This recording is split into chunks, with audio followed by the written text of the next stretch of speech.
Hello students, हम कर रहे थे क्लास 10th मैथ्स की MCQ A to Z series. हम यहाँ तक एफ तक इसकी सीरीज कर चुके हैं। आज हम स्टार्ट करेंगे MCQ A to Z series का पार्ट जी। अब पार्ट जी करने से पहले जिन्होंने पिछले वीडियोस नहीं देखे हैं तो वो आप इनको कंटिन्यूशन में देखिए, क्योंकि आपके ये सारे important question, expected question cover हो रहे हैं, तो आप इनको ध्यान से करिए। चलिए स्टार्ट में क्या दिया हुआ है, if HCF 22560 is equal to 225 into 5 minus 10x, then find x। आपको x की वैल्यू फाइंड आउट करनी है, जो यहाँ क्वेश्चन में अपीयर हो रहा है x। अब देखो क्वेश्चन में आपको ये दिया है कि HCF of these two numbers, ये इसके इक्वल है, तो क्या हम यहाँ से HCF निकाल सकते हैं इन दो नंबर्स का? तो आपको पता है किसी मेथड से आप, ये एमसीक्यू क्वेश्चन है तो आप कैसे भी निकाल लें HCF। तो चलिए HCF निकालते हैं। मैंने यहाँ लिया 225 और इसको मैंने 60 से डिवाइड कर दिया, ठीक है। 6 3 जा 18, तो ये 3 पे चला जाएगा, यहाँ से हो गया 180। यहाँ है आपके पास 5, 12 माइनस 8 4 हो जाएगा। यहाँ से हम इसको फिर डिवाइड करेंगे, इसको अब यहाँ अंदर लिखेंगे इस तरीके से, तो ये क्या आएगा देखो 45 बन जा 45, तो आपके पास आ गया 5, 5 माइनस 4 1। अब इसको अंदर लिखेंगे, यहाँ से आ जाएगा 15 3 जा 45, तो आपके पास ये आ गया 15। तो इसका मतलब क्या हो गया, जो आपके पास यहाँ से HCF आया वो कितना हुआ 15। HCF आपकी मर्जी है, आप चाहे इस मेथड से निकाल लें, चाहे आप दूसरे मेथड से निकाल लें, कैसे भी निकालें आप, आपको HCF निकालना है। तो हमारे पास ये 15 आ गया। तो अभी जो क्वेश्चन है यहाँ से क्या बन गया क्वेश्चन, HCF तो इन दो नंबर का 15 आ गया आपके पास।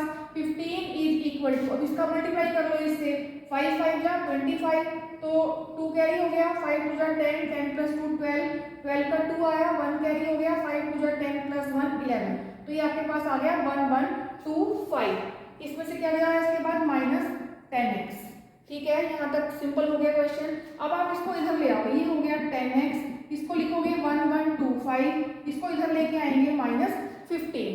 अब आप इसको सॉल्व करोगे, 5 माइनस 5 0, 2 माइनस 1 1 और ये 11, तो यहाँ से x आपके पास आ जाएगा नेक्स्ट स्टेप में 1110 अपॉन 10, 0 0 कैंसिल हो गया, ये आ गया मेरे पास 111। आप ऑप्शन चेक करिए, इसका ऑप्शन कौन सा सेट बैठ रहा है, x आया है 111, तो यहाँ से आपका option D is the correct answer.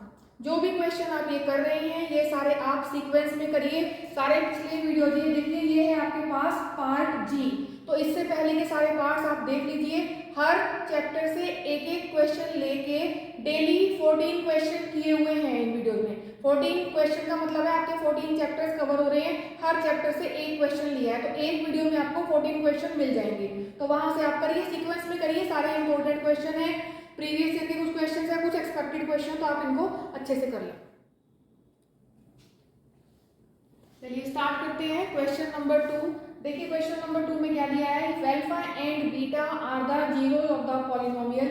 ये पॉलिनोमियल दिया हुआ है, इसके जीरोस हैं अल्फा और beta, and alpha plus beta is equal to alpha beta is equal to 10, ये हमें दिया हुआ है। तो आपको a और c की वैल्यू फाइंड आउट करनी है। देखो यहाँ इसमें पॉलिनोमियल में आपको a और c दिख रहा है, यहाँ हमें a और c की वैल्यू फाइंड आउट करनी है। तो अब जीरोस आपको दिए हुए हैं अल्फा एंड बीटा, ये हमें पता है कि सम ऑफ जीरोस क्या होता है, सम ऑफ जीरोस हम निकालेंगे अल्फा प्लस बीटा।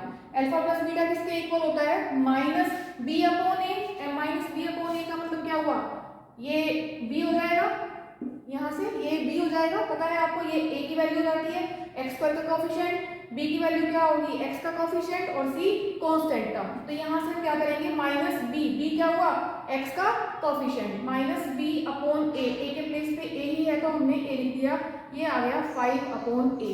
अब आप यहाँ देख रहे हो अल्फा प्लस बीटा की वैल्यू कितनी दी है 10, तो यहाँ पे आप 10 रख दो, तो 10 कितना आया, 10 is equal to 5/a।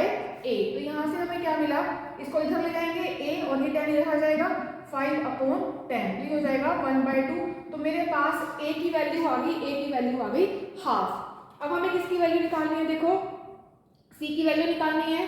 c की वैल्यू कैसे निकालोगे, अल्फा बीटा आपको पता है, प्रोडक्ट ऑफ जीरोस क्या होता है c अपॉन a, c की वैल्यू c ही है यहाँ पे, तो c आ गया, a के प्लेस पे a है तो यहाँ मैंने a लिख दिया।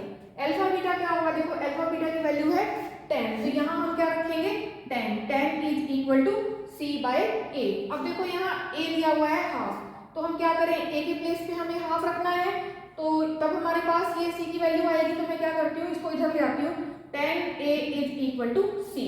अब 10a के प्लेस पे क्या आ जाएगा, हाफ, तो मैंने हाफ रख दिया, इज इक्वल टू c। तो ये हो गया 2 2 5 जा 10, तो यहाँ से हमारे पास c की वैल्यू आ गई 5, तो c 5 आया है, और यहाँ से ये a आपके पास आया है हाफ, तो a half and c 5। Option देखिए, आपका ऑप्शन डी इज करेक्ट। तो आप इस तरह से क्वेश्चन सॉल्व कर सकते हैं। ये क्वेश्चन जरूरी नहीं है कि आपके एमसीक्यू में ही आएंगे, ये लॉन्ग क्वेश्चन में भी आ सकते हैं, तो आप देख लें क्वेश्चन हम किस तरीके से solve. Question number 3, one equation of a pair of dependent linear equation is this. आपको एक इक्वेशन ये दी हुई है, एक पेयर दिया हुआ है डिपेंडेंट इक्वेशन का, डिपेंडेंट लीनियर इक्वेशन का, हमसे सेकंड इक्वेशन पूछी है। अब आप यहाँ देख रहे हो कि जो फर्स्ट है हमारे पास वो तो सेम, यहाँ से ये सेम है, ये भी सेम है, लेकिन यहाँ माइनस साइन हो गया, तो ये तो डिपेंडेंट में नहीं जाएगा। अब यहाँ देखो, यहाँ 12 है, 6 2 12 हो गया, डबल हो गया इसका, यहाँ पे भी इसका डबल हो गया, 5 2 10, लेकिन यहाँ साइन चेंज हो गया, तो ये भी नहीं होगा।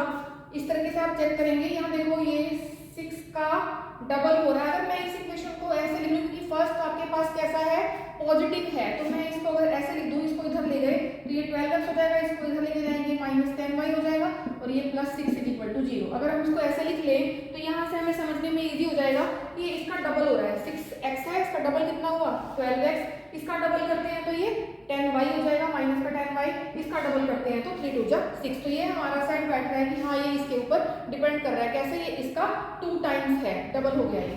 यहाँ चेक करते हो, अगर मैं इसको लिखती हूँ तो ये कितना आता है, देखो 12x, इसको इधर ले जा रहे हैं, -10y -6 = 0। ठीक है, यहाँ तो डबल हो रहा है, लेकिन ये साइन यहाँ भी माइनस है, यहाँ प्लस था, यहाँ माइनस हो गया, तो ये पॉसिबल नहीं है, ये पॉसिबल नहीं होगा, ये पॉसिबल नहीं होगा, ये पॉसिबल नहीं होगा। तो आपका ऑप्शन क्या आ जाएगा, इसका option C is correct answer. इसको हमने इस तरह लिख के देख लिया ताकि हमको इजीली समझ में आ जाए। आपका option C is the correct answer. Quadratic equation दी हुई है आपको, 9x² + bx + 1/4 = 0। This has equal roots. Roots कैसे हैं, इक्वल। आपको b की वैल्यू फाइंड आउट करनी है, यहाँ से b की वैल्यू फाइंड आउट करनी है। हमें पता है कि जब b इक्वल रूट्स होते हैं तो हम क्या कंडीशन लगाते हैं, d = 0। अब d क्या होता है, d डिस्क्रिमिनेंट है, ये होगा b² - 4ac = 0। अब यहाँ से चेक करिए, ये x² का कोएफिशिएंट ये क्या है, a, तो a की वैल्यू कितनी हो गई 9, x का कोएफिशिएंट कितना है b, तो ये आपके पास तो b के इक्वल ही हो गया, क्योंकि हम x के कोएफिशिएंट को b से डिनोट करते हैं, तो b = b ही हो गया। यहाँ से c क्या आया आपके पास, कांस्टेंट टर्म, दैट इज 1/4। जो भी साइन रहता है वो भी हम लेते हैं, क्योंकि यहाँ प्लस साइन है तो ये प्लस रहेगा, अगर यहाँ माइनस होता तो हम ये माइनस का लेते, तो अकॉर्डिंगली हमें लेना है। अब हमें ये वैल्यू इसमें रखनी है, b के प्लेस पे तो b ही है, तो b² हो गया -4, a के प्लेस पे 9, c के प्लेस पे 1/4, दिस इज इक्वल टू 0। तो 4 से 4 कैंसिल हो गया, यहाँ से आ गया आपके पास b² = 9, तो b क्या आएगा, b = √9। अब √9 लेना है तो इसका आंसर आपके पास क्या आएगा, +-3। क्या आएगा, जब भी हम रूट निकालते हैं हम साथ में प्लस माइनस भी लगाते हैं, तो क्या आ जाएगा, +-3। आप चेक करिए, ऑप्शन डी इज करेक्ट। इसमें आप ये आंसर नहीं देंगे कि b9 का रूट निकाला हमने 3 लिख दिया, नहीं, हमारे पास दोनों आएंगे प्लस माइनस साइन, तो ऑप्शन डी क्या हो जाएगा, करेक्ट। आप जब ये क्वेश्चन कर रहे हैं एक बार एक वीडियो आप पूरा देखिए, जिससे आपको लगे कि हाँ क्वेश्चन कुछ इंपॉर्टेंट है, हमें कुछ नया देखने को मिल रहा है इसमें, तो उसके बाद आप प्रीवियस वीडियो भी चेकआउट कर लें। Question number 5, nth term of an AP is 2n+1। हम nth टर्म को लिखते हैं an इज इक्वल टू कितना दिया हुआ, देखो 2n+1, तो हमने ये लिख दिया।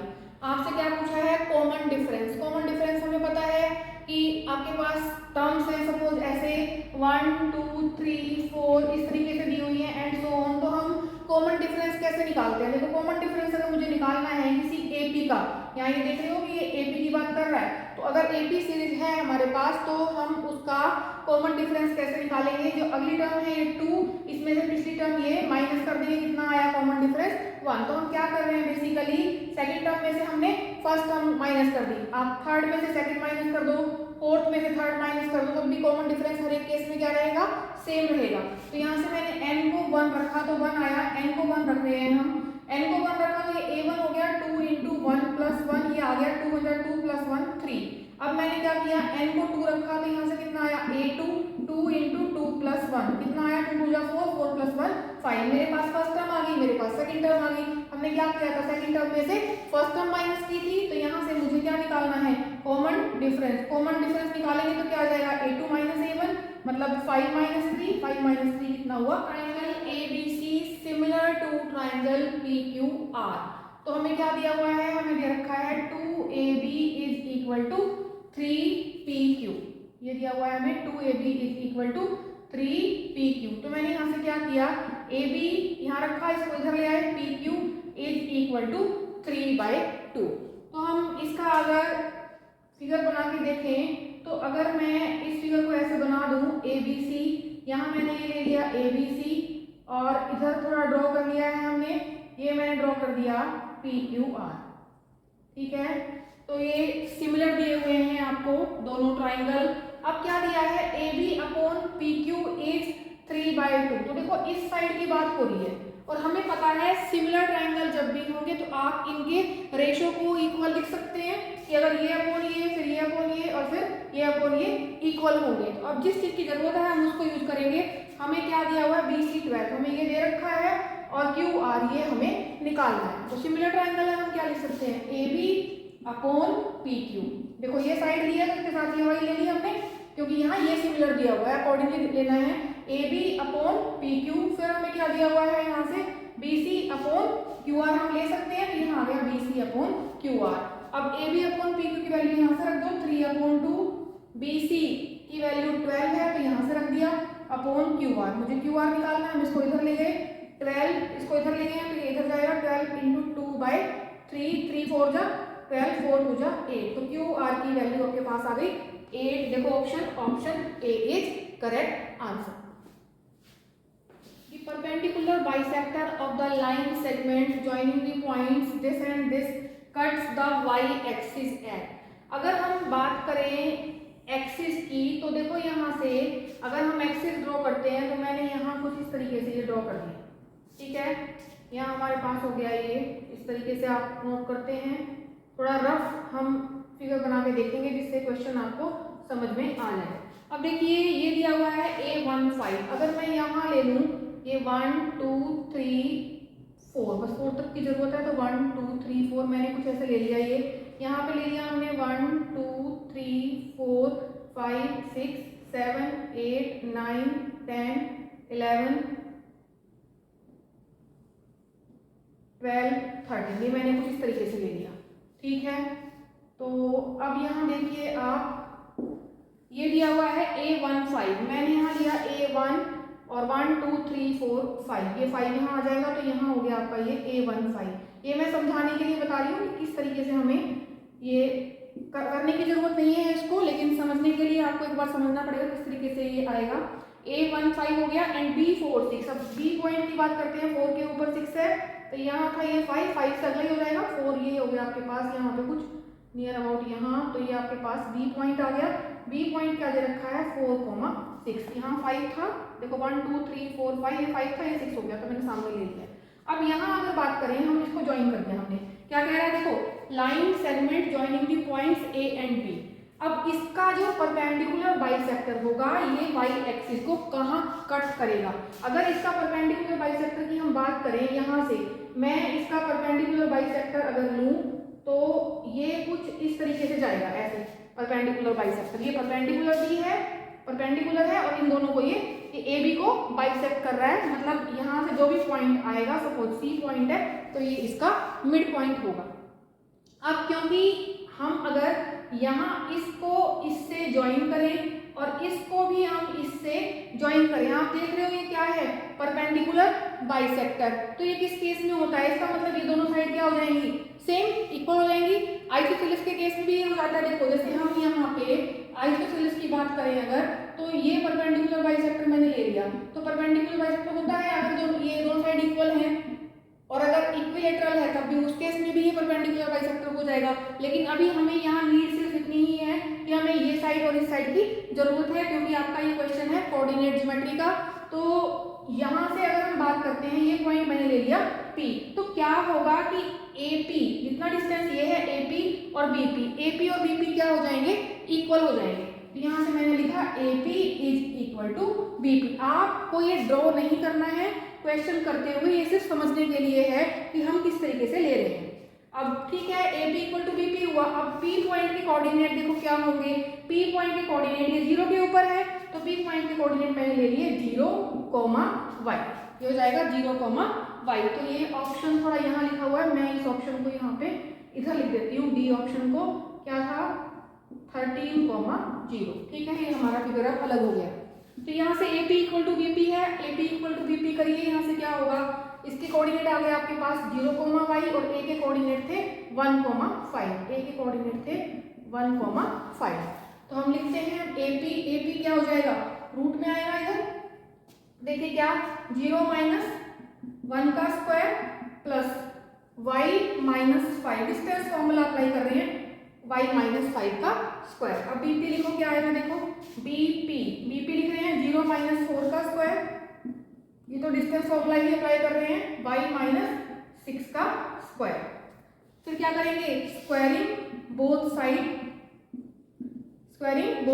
तो क्या आ जाएगा, देखो स्क्वायर कर दिया तो नहीं, अब इसको सॉल्व करना है बस, 0 - 1 का स्क्वायर, तो -1 का स्क्वायर ही हो गया, तो आंसर आ गया यहाँ से 1, प्लस इसको सॉल्व करो a² प्लस b² - 2ab, तो ये हो जाएगा 10y, इधर हो गया नेगेटिव का हुआ क्योंकि -2ab हुआ ही, इसको सॉल्व करते हैं तो ये आ जाएगा 16 plus a² plus b² - 2ab, तो ये आ जाएगा 12।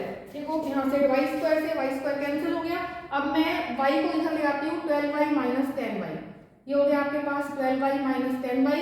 इधर से देखो 36 प्लस 16, 36 प्लस 6 42 प्लस 10 52, तो ये हो जाएगा 52 और माइनस में क्या 25 प्लस 1 26, तो ये माइनस में हो जाएगा 26, ये मेरे पास आ गया 6 और 4 - 2 2 आ गया, 12 - 10 कितना हुआ 2y, तो यहाँ से y कितना आया 26/2 दैट इज 13, तो y की वैल्यू कितनी आ गई 13। अब यहाँ कितना था देखो 0, y था, ये क्या है 0, y, तो पॉइंट जो P था इसके कोऑर्डिनेट्स क्या हो जाएंगे 0, 13, तो ये मेरे पास आ गया आंसर 0, 13। देखो ऑप्शन कौन सा करेक्ट है, option A is the correct answer. ये आपका एक अच्छा क्वेश्चन है, इसको अच्छे तरीके से कर ले। क्वेश्चन नंबर 8 देखिए, साइन थीटा दिया हुआ है आपको 1/√2, आपको cos स्क्वायर थीटा -1 निकालना है। साइन और cos की बात हो रही है, आपको इसकी आइडेंटिटी पता है कि हम क्या लिख सकते हैं इसको, sine square theta plus cos square theta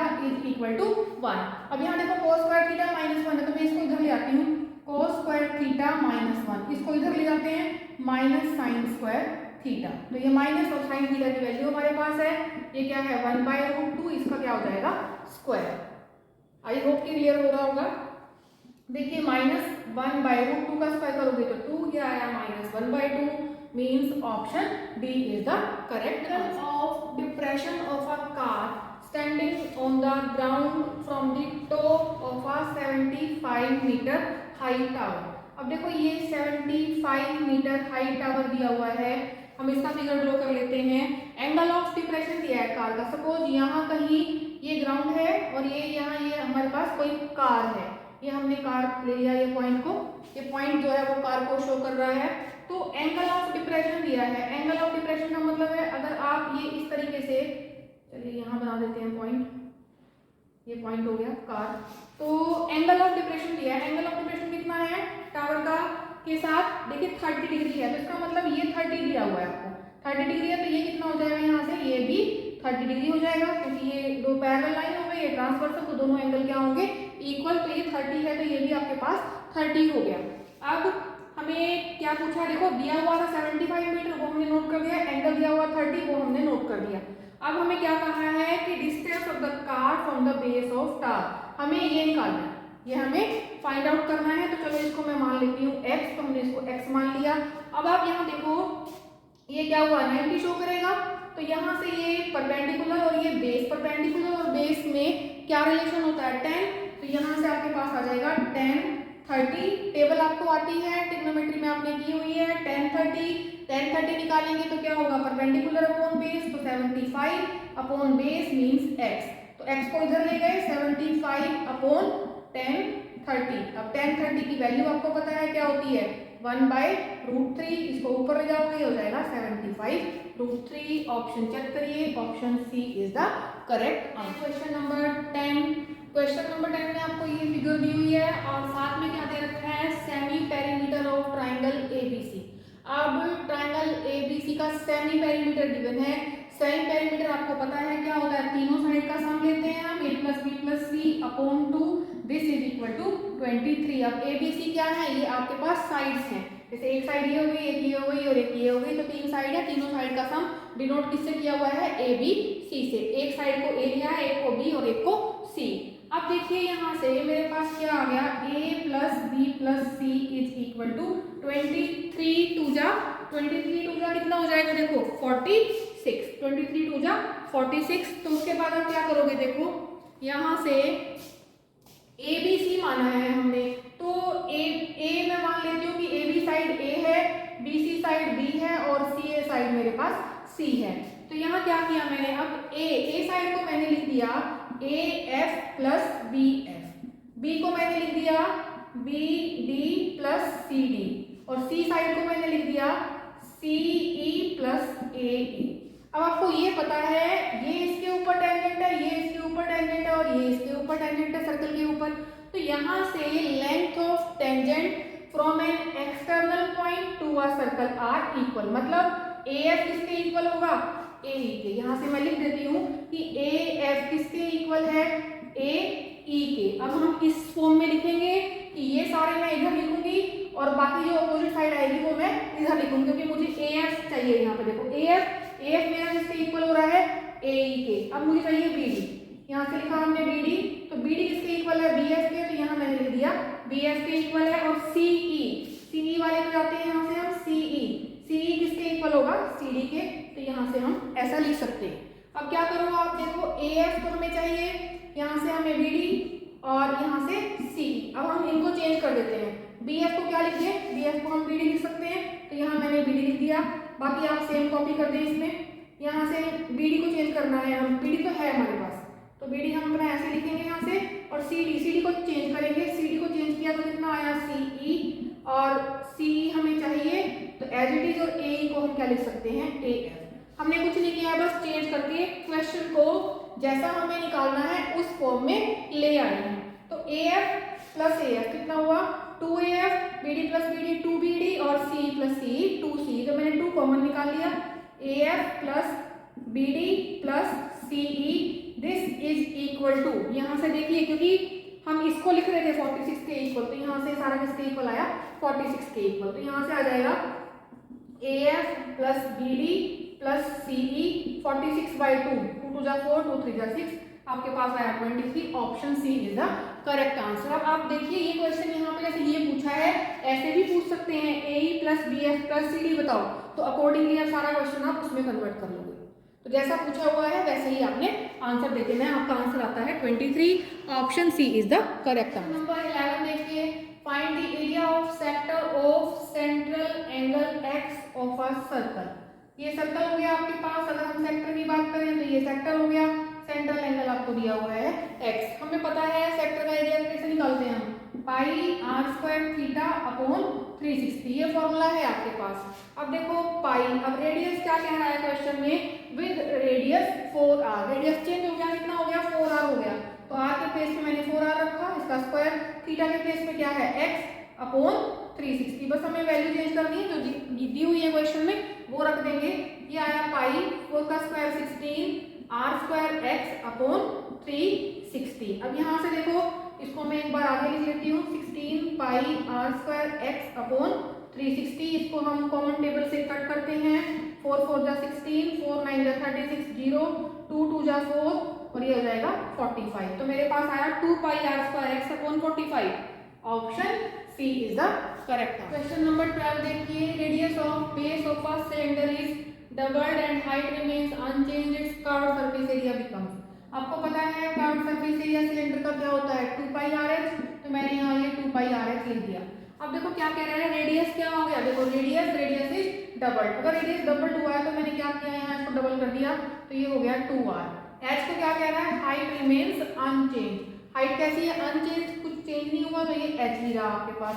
अब आप क्या करो, इसमें से देखो ये क्या कहता है, कर्व सरफेस एरिया बिकम्स, कितना टाइम्स हुआ, डबल हुआ, 3 टाइम्स हुआ, हाफ हुआ या 4 टाइम्स हुआ, किसका, जो भी कर्व सरफेस एरिया था। तो हम क्या करते हैं, जो क्या होता है कर्व सरफेस एरिया 2πr होता है, तो मैं 2πr को सेपरेट कर दिया, 2πr को सेपरेट करोगे तो ये पूरा इकट्ठा आ गया, तो यहाँ से यहाँ तक एक साथ हो जाएगा, तो 2 मेरा बाहर रह गया, कोई फर्क तो पड़ा नहीं, 2 × 2 2 × 2, यहाँ से पाई, ये r और ये h, तो ये क्या हो गया, जो ये क्या था 2 ऐसे लिख दिया मैंने, और ये क्या था मेरे पास curve surface area, 2 × curve surface area, तो क्या हुआ, ये डबल्ड हो गया, 2 टाइम्स हो गया, तो आंसर कितना हो गया आपके पास, option A. Mean of 25 observation is 9, each observation is increase by 4, then new mean is, आपको न्यू मीन निकालना है।